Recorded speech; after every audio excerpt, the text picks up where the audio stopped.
വട്ടിയൂർക്കാവിൽ ബി.ജെ.പി. സ്ഥാനാർത്ഥിയായി ആര് മത്സരിക്കും?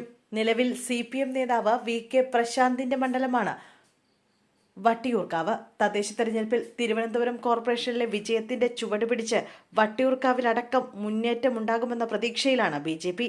തിരുവനന്തപുരം കോർപ്പറേഷനിലെ മേയർ സ്ഥാനത്തിന് പകരം ബി.ജെ.പി. സംസ്ഥാന വൈസ് പ്രസിഡന്റും മുൻ DGPയുമായ R. ശ്രീലേഖയ്ക്ക് നൽകാമെന്ന് നേതാക്കൾ വാഗ്ദാനം ചെയ്തിരിക്കുന്ന സീറ്റാണ് വട്ടിയൂർക്കാവ്. എന്നാൽ ഈ സീറ്റിൽ മത്സരിക്കാൻ ഇപ്പോൾ നേതാക്കൾ കൂട്ടത്തോടെ കച്ചകെട്ടി ഇറങ്ങിയിരിക്കുകയാണ്.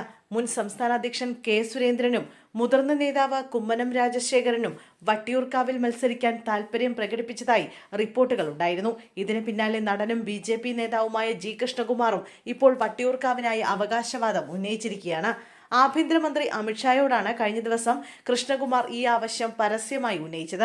BJPയുടെ സംസ്ഥാന കോർ കമ്മിറ്റിയിൽ അംഗമല്ലാത്ത G. കൃഷ്ണകുമാറിനെ പ്രത്യേക ക്ഷണിതാവായി അമിത്ഷാ പങ്കെടുത്ത യോഗത്തിലേക്ക് ക്ഷണിച്ചിരുന്നു. അമിത്ഷാ സംസാരിച്ചതിന് ശേഷം കൃഷ്ണകുമാർ എഴുന്നേറ്റ് നിന്ന് വട്ടിയൂർക്കാവ് സീറ്റിനായി അവകാശവാദം ഉന്നയിക്കുകയായിരുന്നു. കഴിഞ്ഞ ഒരു വർഷമായി താൻ മണ്ഡലത്തിൽ സജീവമാണെന്നും വട്ടിയൂർക്കാവിൽ മത്സരിക്കാൻ താൽപര്യമുണ്ടെന്നും BJP കോർ കമ്മിറ്റി യോഗത്തിൽ അമിത്ഷായോട് G. കൃഷ്ണകുമാർ പറയുകയായിരുന്നു. തദ്ദേശ തെരഞ്ഞെടുപ്പിൽ അവിടെ പ്രവർത്തിച്ചതിന്റെ ഫലമായി തിരഞ്ഞെടുപ്പിൽ വലിയ നേട്ടം BJP അവിടെ ഉണ്ടാക്കിയിട്ടുണ്ടെന്നും G. കൃഷ്ണകുമാർ പറഞ്ഞു. താൻ മത്സരിക്കുകയാണെങ്കിൽ നിയമസഭയിലേക്ക് ഒരു BJP MLA ഉണ്ടാകുമെന്ന ഉറപ്പും അമിത്ഷായ്ക്ക് കൃഷ്ണകുമാർ നൽകി. നിയമസഭാ തെരഞ്ഞെടുപ്പുമായി ബന്ധപ്പെട്ട BJPയുടെ ചർച്ചയിൽ പേരുയർന്നാൽ പരിഗണിക്കാമെന്നും പാർട്ടി സംവിധാനം ആ വഴിക്ക് നീങ്ങട്ടെയെന്നും അമിത്ഷാ മറുപടി നൽകിയതായാണ് വിവരം. 25 വർഷമായി താൻ ജീവിക്കുന്ന മണ്ഡലമാണ് വട്ടിയൂർക്കാവെന്നും മണ്ഡലത്തിലെ ബൂത്ത് പ്രവർത്തകർ മുതൽ ഓരോ പാർട്ടി പ്രവർത്തകരുമായും പാർട്ടിക്ക് അതീതമായ വ്യക്തിബന്ധമുണ്ടെന്നും മുമ്പേ കൃഷ്ണകുമാർ പറഞ്ഞിരുന്നു.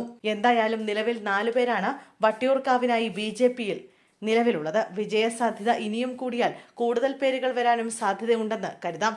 ഒടുവിൽ വട്ടിയൂർക്കാവിന്റെ പേരിൽ തമ്മിലടി ഉണ്ടാകുമോ എന്ന് മാത്രമാണ് ഇനി കാത്തിരുന്ന് കാണാനുള്ളത്.